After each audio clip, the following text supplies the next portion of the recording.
Bismillahirrahmanirrahim. Assalamualaikum warahmatullahi wabarakatuh.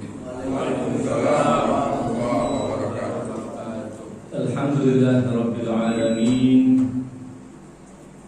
Wa bihi nasta'in wa sallallahu ala khairi khalqihi ajma'in.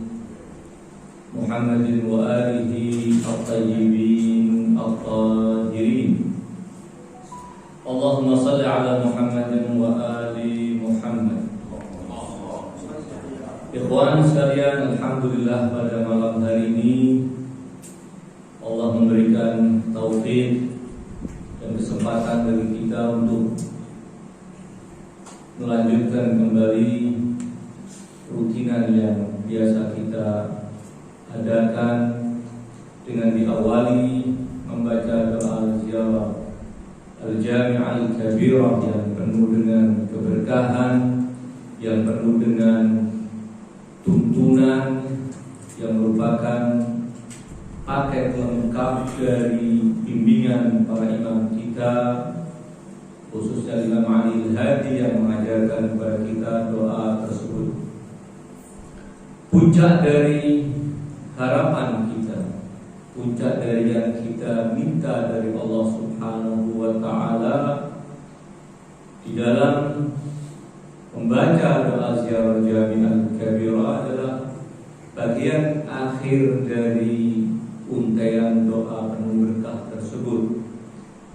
Allahumma inni la wajadtu syufa'a aqraba ilaika min Muhammadin wa ahli baitihi al-akhyar al-a'immatil abrar la ja'altuhum syufa'i.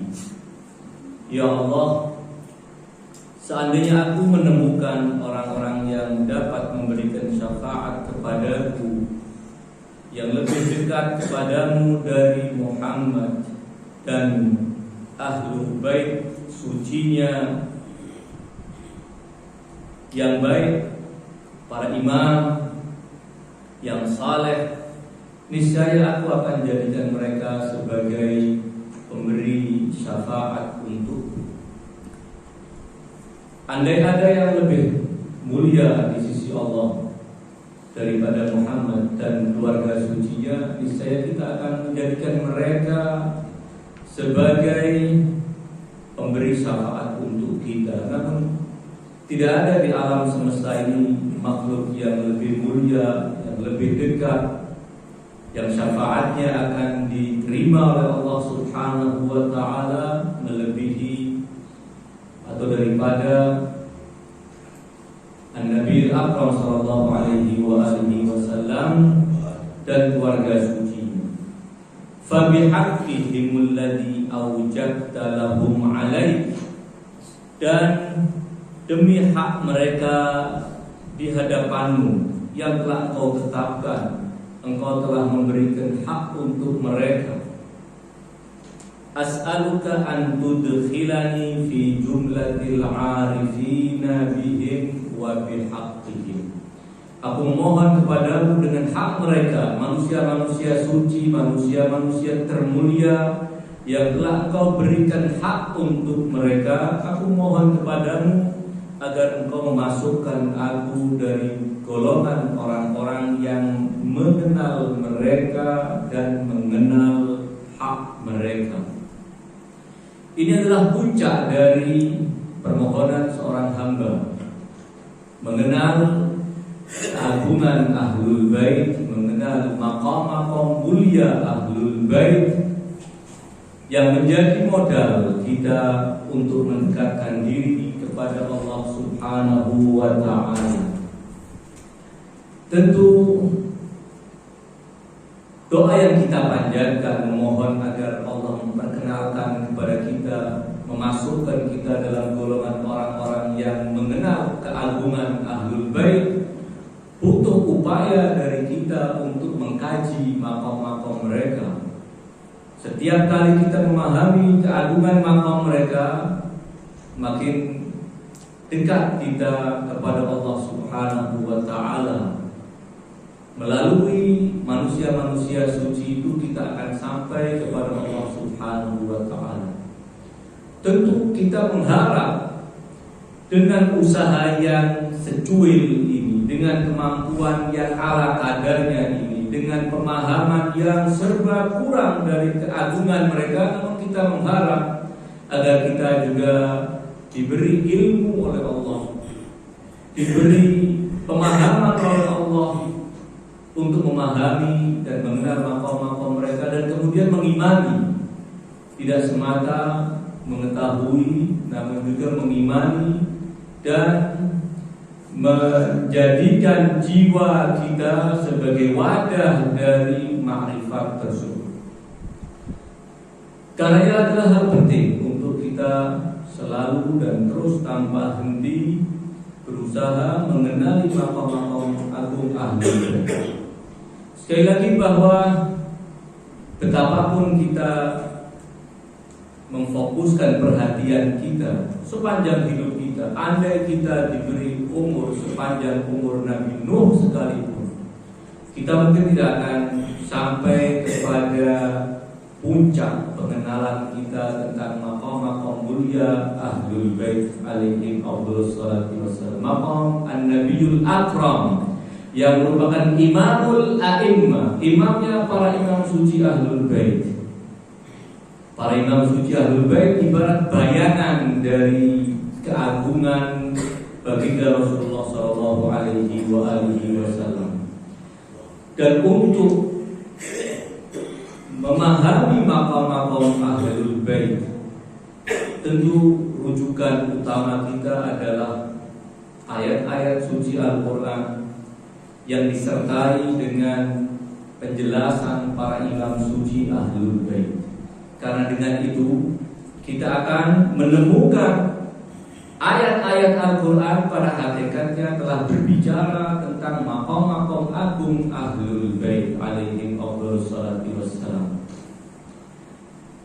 Dalam kesempatan malam hari ini kita akan mencoba melihat satu dari sekian banyak maqam agung ahlul bait, utamanya Ali bin Abi Thalib, Abul A'immah, ayah dari para imam suci ahlul bait, nafsu Rasulullah yang Allah sebut sebagai jiwa Rasulullah sallallahu alaihi wasallam. Melalui ayat-ayat yang berbicara tentang kisah-kisah para nabi. Sekali lagi bahwa kisah-kisah yang Allah sebutkan di dalam Al-Quran, kisah para anbiya dengan umat mereka, kisah para nabi dalam munajat mereka, itu sebenarnya adalah pintu masuk kita untuk memahami keagungan ahlul bait. Ketika Allah menceritakan para anbiya, pada dasarnya Allah ingin memperkenalkan kepada kita keagungan ahlul bait melalui cerita-cerita tersebut. Di dalam Al-Quran banyak cerita para nabi, dan di antara para nabi yang paling banyak diceritakan adalah Nabi Allah Musa ala nabiyina wa alihi wa alaihi salam. Kisah Nabi Musa mungkin mendominasi kisah-kisah para nabi dalam Al-Quran Al-Karim. Di banyak surat Allah menceritakan bagian-bagian dari perjalanan kehidupan Nabi Musa sejak lahir hingga menghadapi Fir'aun, hingga mengawal menyelamatkan Bani Israel dari cengkraman kezaliman Fir'aun. Kemudian hari demi hari, tahun demi tahun yang beliau lalui bersama umatnya Bani Israel diceritakan dalam Al-Quran Al-Karim. Terkadang ada ayat-ayat yang panjang menceritakan kisah Nabi Allah Musa, terkadang ada yang disebutkan secara sekilas dalam rangkaian penyebutan kepada masalah-masalah lain. Namun ketika disatukan, kisah Nabi Allah Musa adalah kisah yang paling lengkap di antara kisah-kisah para anbiya. Di dalam surat Thaha, satu contoh, surat Thaha di bagian awal yang diawali dari ayat ke-9 hingga ayat ke-48, kita bisa bayangkan ada 39 ayat berbicara tentang Nabi Allah Musa alaihi salam. Perjalanan Nabi Allah Musa ketika pulang bersama istrinya dari Madian menuju negeri Mesir kembali, di perjalanan yang diceritakan oleh Allah bagaimana Musa kemudian ketika membawa istri dan anaknya di gurun pasir gelap dan musim dingin, kemudian berusaha mencari kayu bakar untuk menyinari sekitar dan untuk menghangatkan suasana karena musim dingin. Namun ketika berusaha mencari kayu, ternyata yang dia dapat adalah Allah melantiknya untuk menjadi nabi. Ini yang disebutkan di dalam bagian pertama pada kisah Nabi Allah Musa di dalam surat Taha. Wa hal ataka haditsu Musa idh ra'a naran faqala li ahlihi umkuthu inni anastu naran la'alli atikum minha biqabas au ajidu 'alan nari huda. Apakah telah datang kepadamu wahai Muhammad berita cerita tentang Musa ketika Musa melihat api? Lalu Musa berkata kepada keluarganya, tetaplah engkau tinggal di sini. Aku menyaksikan ada api di sana.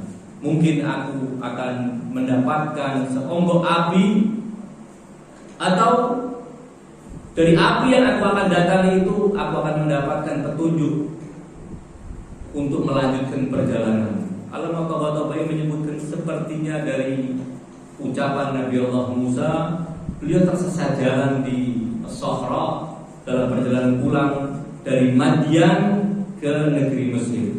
Lakin ala kemudian ketika falamma ataha, ketika Musa mendatangi ada cahaya di sana, dikiranya api. Ketika Musa datang ke sana, ternyata itu bukan api, itu adalah cahaya yang Allah wujudkan di tempat tersebut.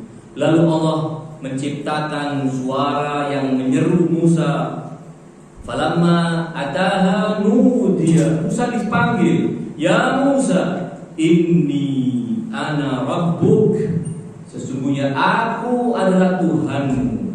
Fakhla' na'laik, lepaslah kedua alas kakimu. Innaka bil wadil muqaddasi tuwa, engkau sekarang berada di lembah suci yang bernama Tuwa.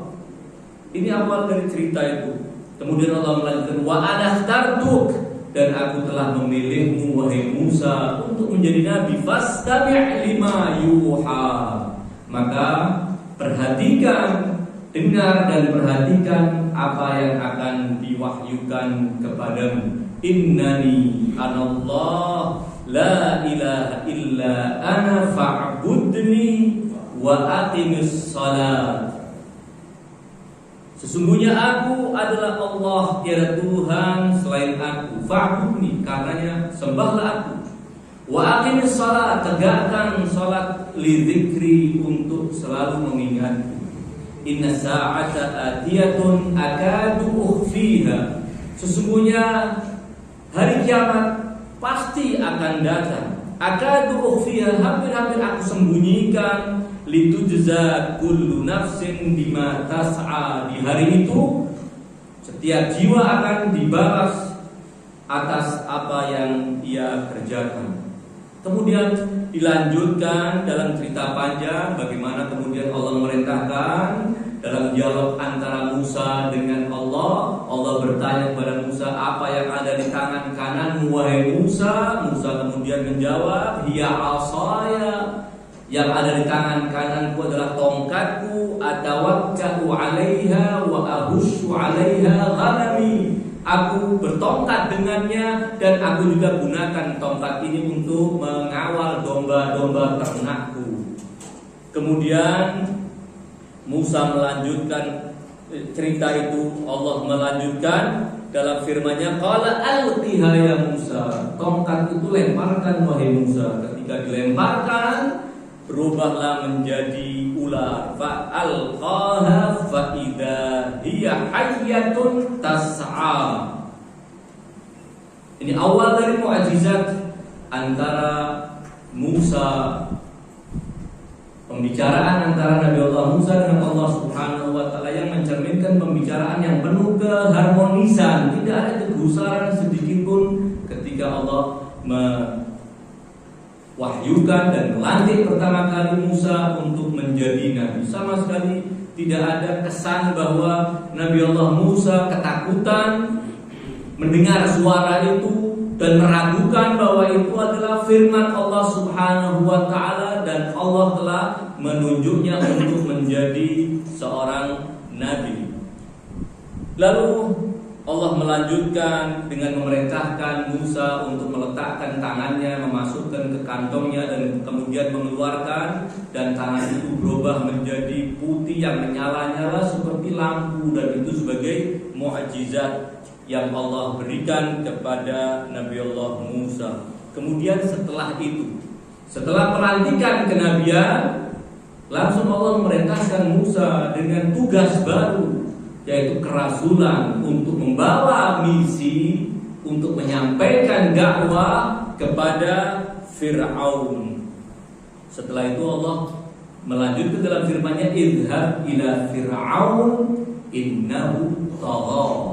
Pergilah engkau menuju Fir'aun, sesungguhnya ia telah berbuat melampaui batas dalam menganiaya rakyatnya, khususnya Bani Israel, dalam kezalimannya terhadap dirinya dengan mengaku-ngaku punya kedudukan yang sangat luar biasa sehingga mengaku dirinya sebagai ana rabbukumul a'la. Musa diperintahkan untuk menemui manusia yang sedemikian angkuh sehingga mengklaim dirinya sebagai ana rabbukumul a'la, bahwa semua yang ada di kota Mesir termasuk sungai-sungai itu mengalir atas perintahku. Ini klaim Fir'aun yang akan dihadapi oleh Nabi Allah Musa. Ketika Allah memerintahkan Musa untuk datang mendakwahi Fir'aun, Nabi Allah Musa kemudian melihat bahwa ini adalah tugas yang tidak sembarangan.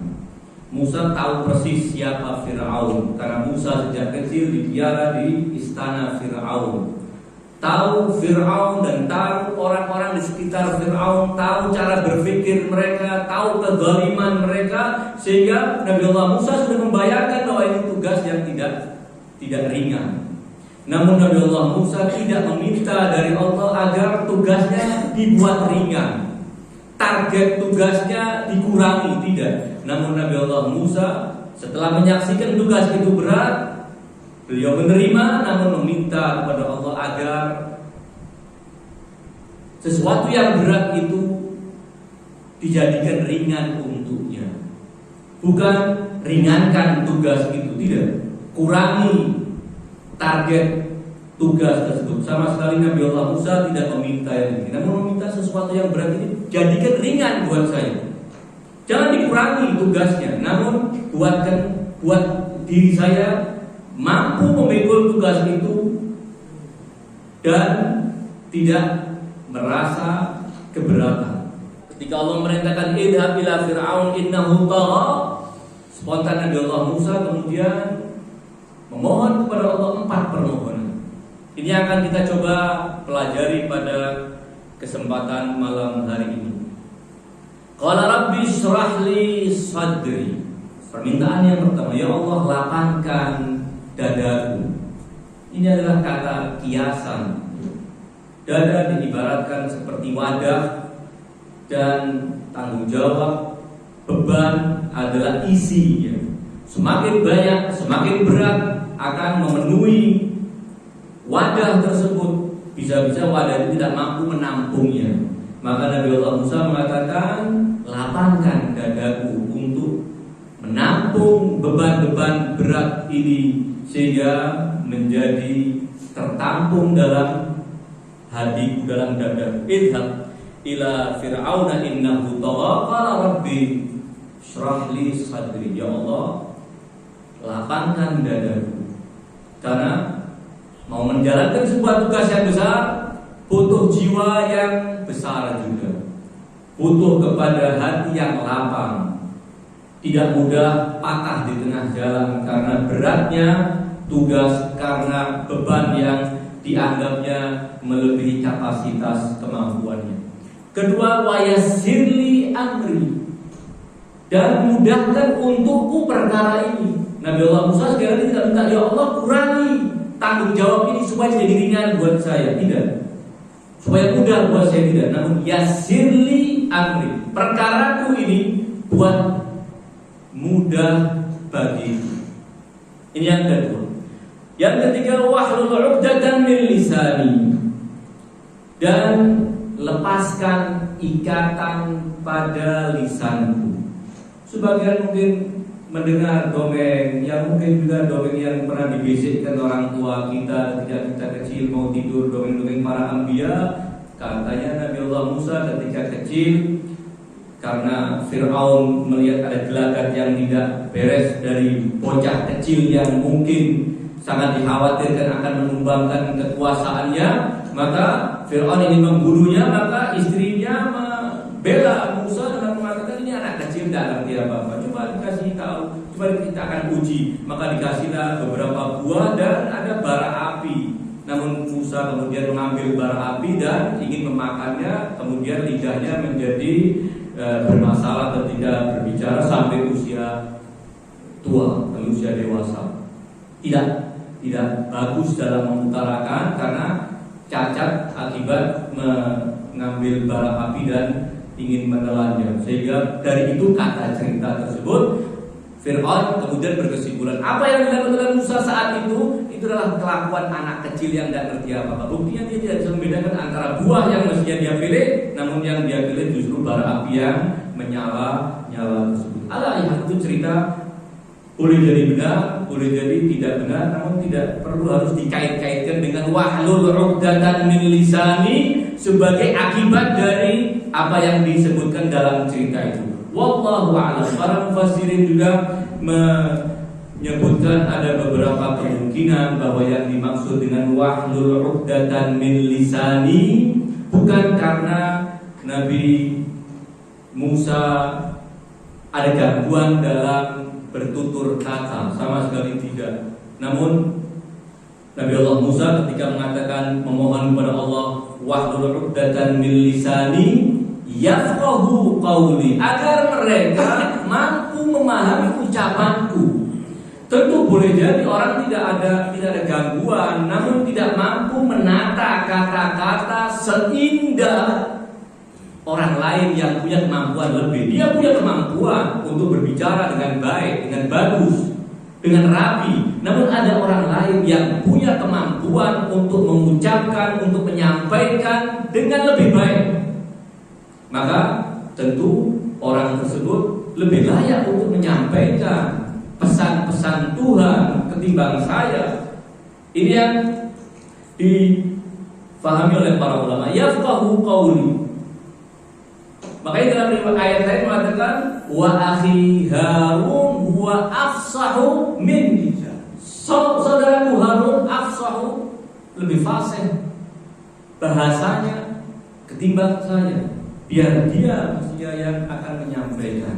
Sekali lagi ini bukan Nabi Allah Musa ingin melepas diri dari tugas dan tanggung jawab Allah Subhanahu wa taala. Justru ini merupakan keseriusan Nabi Allah Musa agar dakwah Allah ini bisa terdengar dan terfahami dengan sempurna. Maka Harun yang lebih pas untuk menyampaikan. Yang kita kembali waj'al wahlul 'uqdatam min lisani yafqahu qawli. Ini permintaan yang ketiga.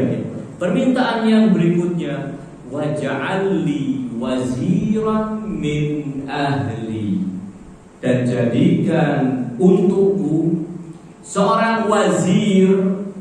Wazir itu secara bahasa adalah orang yang mengambil sebagian dari beban yang memberatkan kita. Jadi ketika kita punya tanggung jawab yang berat, sebagian dari tanggung jawab itu dipikul oleh dia, kita menjadi ringan karena ada berbagi memikul tugas tersebut. Orang yang membantu kita memikul sebagian dari beban kita disebut wazir. Tentu yang dimaksudkan beban bukan beban fisik. Kita mengangkat 2 karung, kemudian orang lain mengambil 1 karung. sehingga kita akan menjadi lebih ringan dia disebut wazir, tidak, tetapi adalah tugas.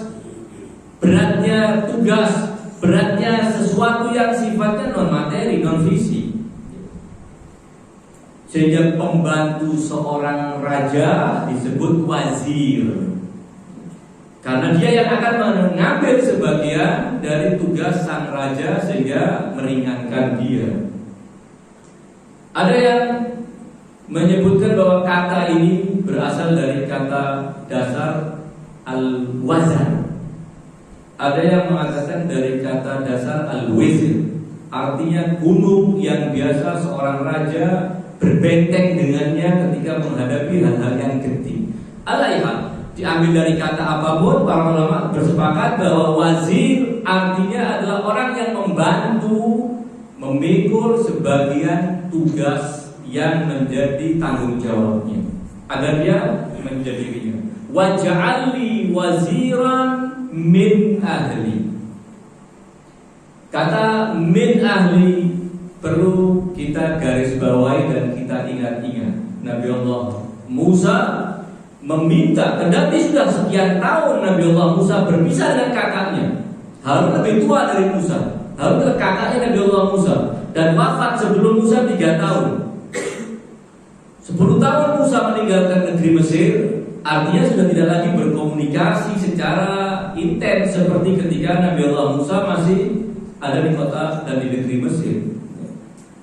Namun Nabi Allah Musa memahami benar bahwa saudaranya adalah orang yang punya kelayakan untuk memikul tanggung jawab dakwah kepada Allah Subhanahu wa taala. Sehingga dia kemudian meminta kepada Allah, waj'alli waziran min ahli. Haruna akhi. Harun saudaraku. Ini menjadi catatan bahwa keluarga Musa adalah keluarga yang sangat istimewa. Keluarga yang sebagian ayat Al-Quran telah bercerita tentang keluarga itu. Bercerita tentang ibunya. Ibu yang mendapatkan wahyu dari Allah Subhanahu wa ta'ala untuk melemparkan bayinya, dan dijanjikan oleh Allah, dan dia yakin dan mantap dengan janji Allah ini mendapatkan wahyu dari ibunya Nabi Allah Musa. Dan kita tidak perlu kaget ketika ada seorang dia bukan nabi namun mendapatkan wahyu. Kita mungkin perlu merol kembali pemahaman kita bahwa kalau ada orang mendapatkan wahyu berarti harus dikatakan dia seorang nabi. Siapa yang mengatakan demikian? Tidak ada yang mengatakan demikian.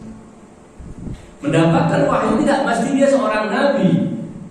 Maria mendapatkan wahyu, Jibril datang dan bertatap muka, berdialog, namun Maria bukan seorang nabi. Demikian juga ibu Nabi Allah Musa. Ini keluarga yang sangat istimewa. Ibu Nabi Allah Musa diceritakan sedemikian agung di dalam Al-Quran Al-Karim.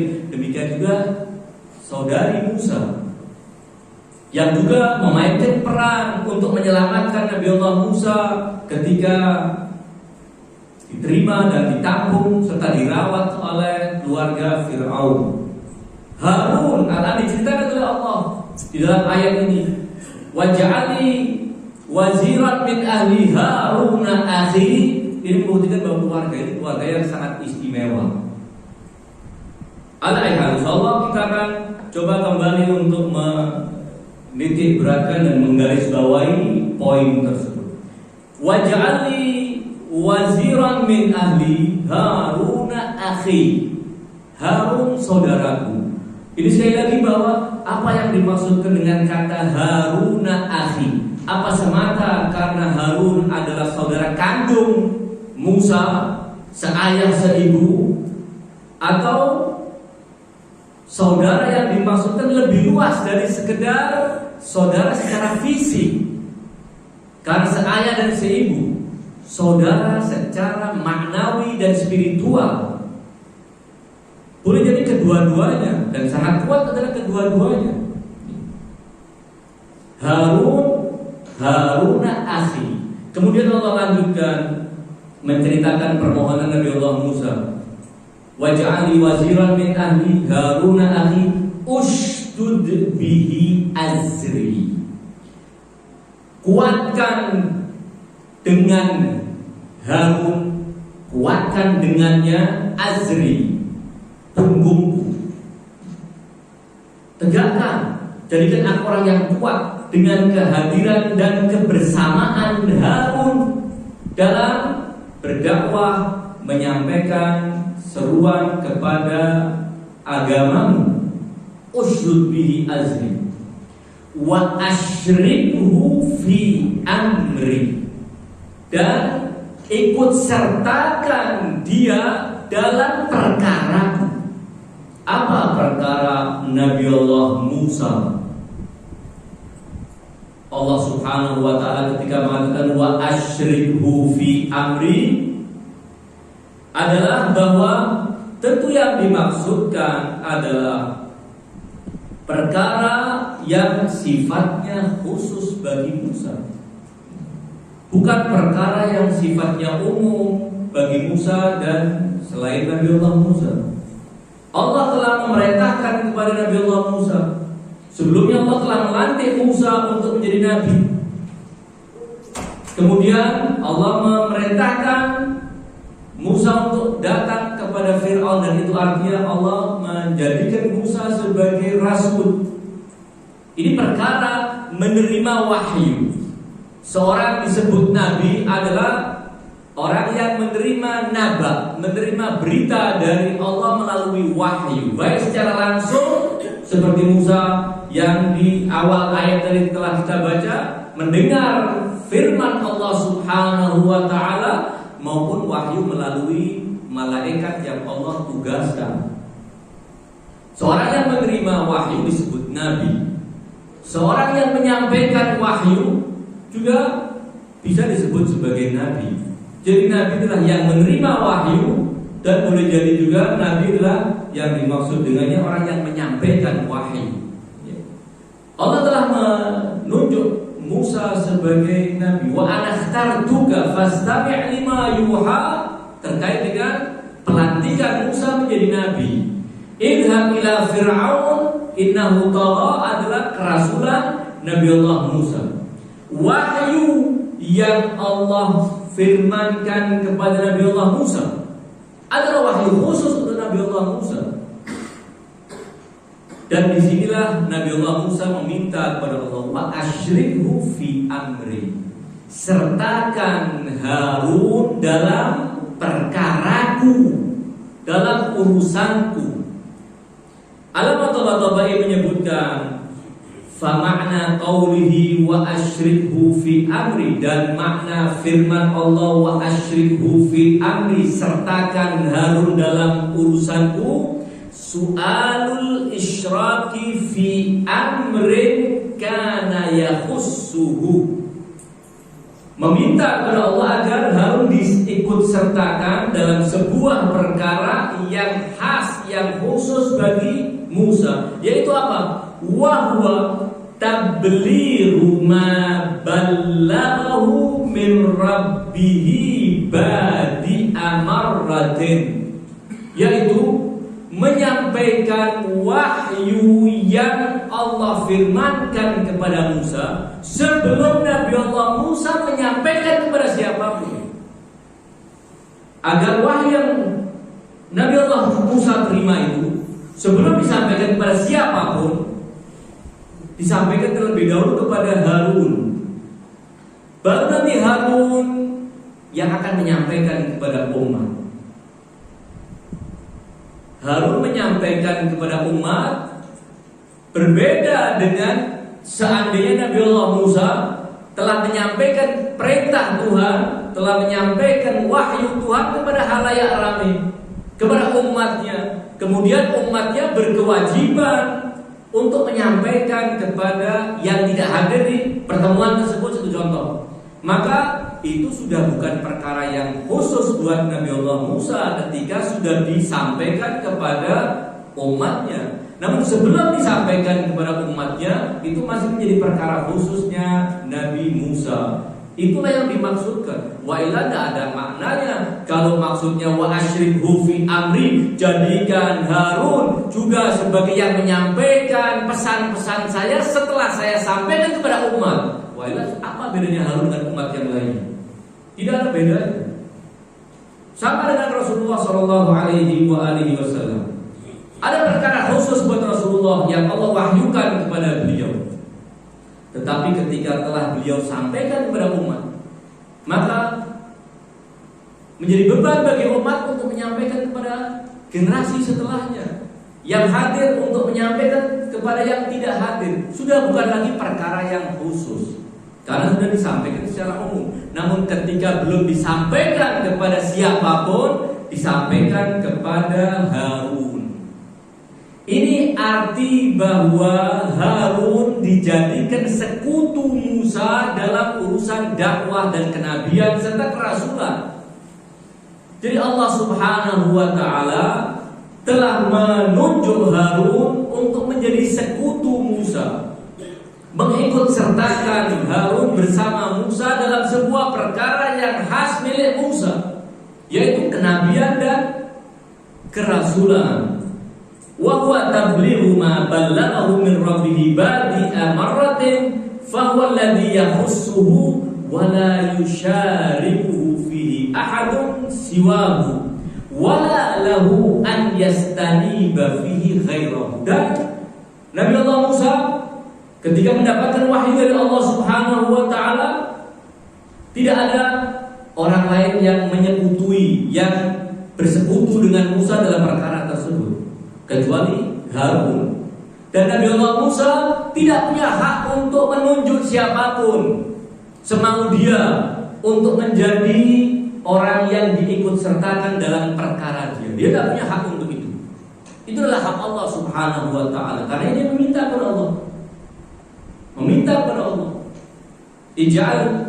Ij'al waziran min ahli Harun akhi ushdud bihi azri wa ashrikhu fi amri, dan sertakan dia dalam perkaraku. Wala yusyariku fihi ahadun siwa wala lahu an yastaniba fihi khairan. Dan Musa tidak punya hak untuk mewakilkan penyampaian dakwah ini kepada siapapun kecuali orang yang telah ditunjuk oleh Allah Subhanahu wa ta'ala. Jadi makna dari wa asyriku fi amri disimpulkan pada akhir keterangan Allamah Tabatabai, anna makna isyrakihi fi amri an yakuma bitablighi ba'dhi ma yuha ilaihi min rabbihi anhu. Ini yang pertama.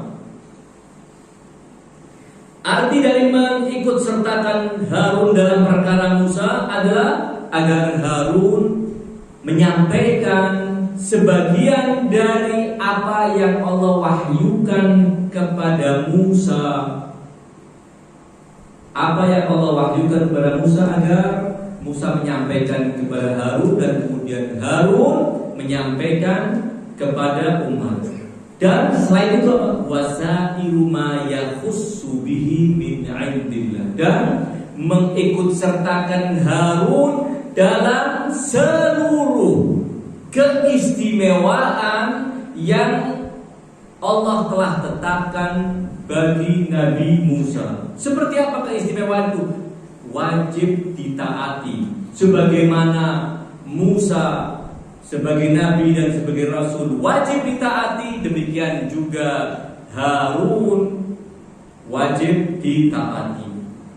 Sebagaimana Musa ucapannya adalah hujjah mewakili pesan Tuhan, demikian juga ucapan Harun memiliki kualitas hujjah dan mewakili pesan Tuhan.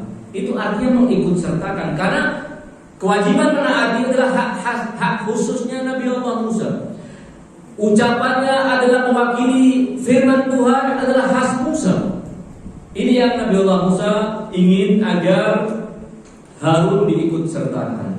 Sekali lagi, ayat ini ingin menjelaskan kepada kita sebuah kenyataan bahwa Allah Subhanahu wa ta'ala ketika mengutus seorang nabi, dalam beberapa kasus yang disebutkan dalam Al-Quran Al-Karim, tidak mengutusnya sendirian, namun disertakan orang yang akan menjadi wazir, yang akan menguatkan dan mendukung dakwahnya, yang akan diikut sertakan dalam hal-hal khas seorang nabi. Ini kenyataan dalam ayat Al-Quran kita temukan sangat banyak. Ada persekutuan.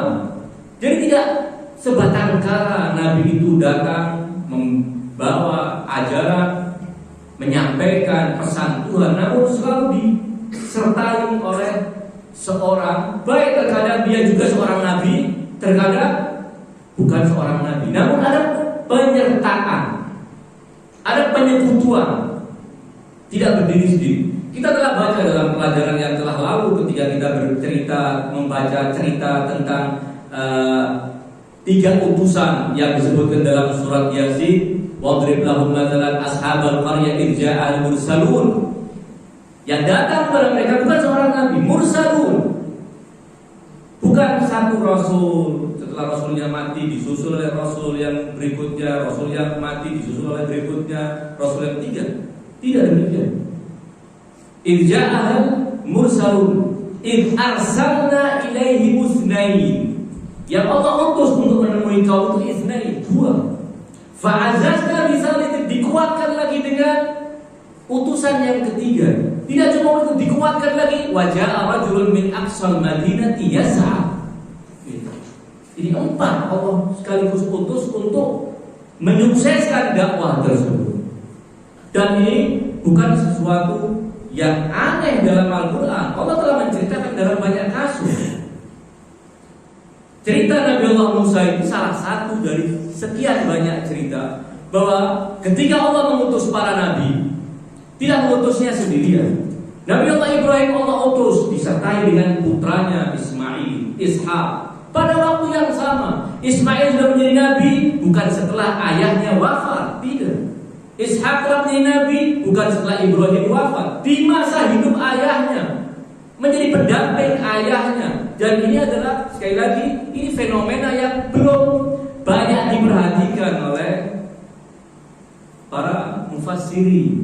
Dianggapnya Nabi akan datang sendirian dan tidak ada penopang pendamping. Sekali lagi yang ingin saya garis bawahi atau saya simpulkan bahwa adanya syarokah, mengikut sertakan orang lain dalam dakwah Nabi, dan orang tersebut diberi keistimewaan yang sama dengan keistimewaan si Nabi yang telah Allah utus, adalah sesuatu yang bisa kita temukan dalam Al-Quran Al-Karim. Kembali pada ayat ini, waj'alni waziran min ahli Harun akhi ushdud bihi ajri wa ashrikhu fi amri. Kemudian Nabi Allah Musa menjelaskan kenapa yang demikian beliau minta dari Allah Subhanahu wa ta'ala. Kay nusabbihaka katsira wa nadhkuraka katsira. Apa maksud kay nusabbihaka katsira wa nadhkuraka katsira? Apakah maksudnya ya Allah sertakan Harun bersamaku agar kita bisa zikir berduaan? Di tempat-tempat khalwat kita zikir kepada musabbihaka katsiran wa nadhkuraka katsiran. Tidak, bukan itu maksudnya. Kay nusabbihaka katsiran, agar kami berdua, saya dan Harun, bisa menjucikan namamu di hadapan masyarakat, agar bisa menyadarkan mereka yang sedang menyekutukanmu, agar kami sucikan engkau dari sekutu. Kami jelaskan, kami berdua yang akan datang kepada umat untuk menjelaskan bahwa kemusyrikan itu sesuatu yang salah, harus segera dihentikan, harus segera diawali kehidupan ini, akidah ini dengan tauhid. Wa nadhkuraka katsiran, dan agar setelah dibereskan penyimpangan akidahnya yang menyekutukan Allah, disucikan, barulah wa nadhkuraka katsiran, kami supaya bisa menyebut-nyebut kamu, menjelaskan kepada mereka apa yang seharusnya mereka lakukan dalam mendekatkan diri kepada Allah. Itu maksudnya kay nusabbihaka katsira wa nadhkuraka katsira. Bukan kami kuatkan aku dengan saudaraku agar aku bisa zikir di mihrab berduaan. lebih khusyuk atau lebih mantap ketika saya berzikir berdua. Tidak. Nusabbihaka di tengah-tengah masyarakat menjelaskan tentang kesucian Allah, wa nadzkuraka katsiran di tengah-tengah masyarakat kami menjelaskan bahwa demikianlah kalian harus mengingat Allah Subhanahu wa taala. Dalam kehidupan harus disertai dengan tanzih, penyucian Allah, kemudian mengingat Allah Subhanahu wa taala. Innaka kunta bina basira.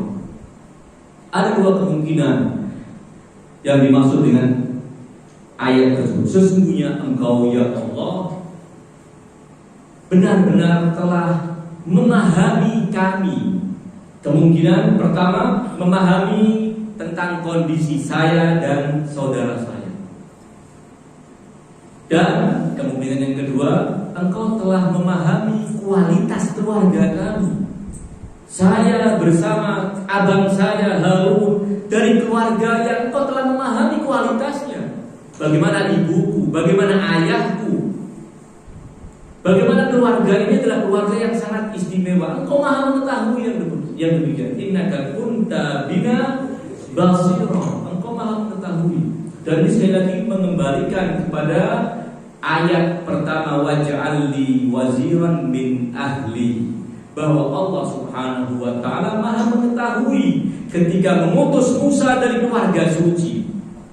Dan ini menjadi catatan, Allah tidak pernah akan mengutus seorang nabi dari keluarga yang ternodai dengan kemusyrikan, ternodai dengan hal-hal yang mencoreng kesucian jiwanya. Apakah itu maksiat?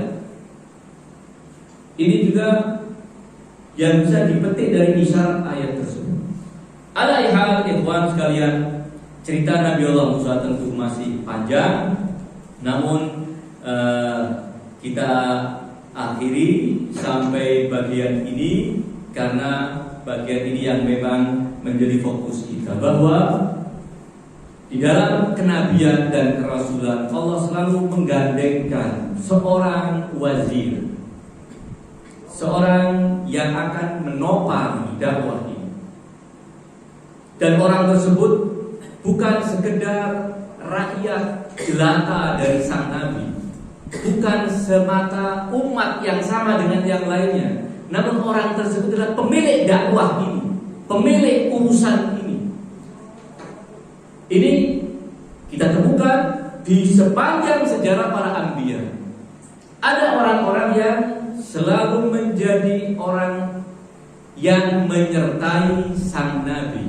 Terkadang sekali lagi dia adalah seorang nabi, terkadang dia bukan seorang nabi, namun orang yang memang Allah tunjuk untuk menjadi pendampingnya. Dan bukan sekedar pendamping untuk formalitas, namun pendamping yang benar-benar mengambil beban, sebagian dari beban yang dipikul oleh sang nabi tersebut. Ini artinya wazir. Ketika kita menyaksikan bahwa dalam ayat-ayat Al-Quran kita menemukan fenomena ini, kita tidak akan perlu heran ketika Allah Subhanahu wa ta'ala mengutus nabi terakhir, An-Nabiyul Akram sallallahu alaihi wa alihi wasallam, juga menyertakan bersama beliau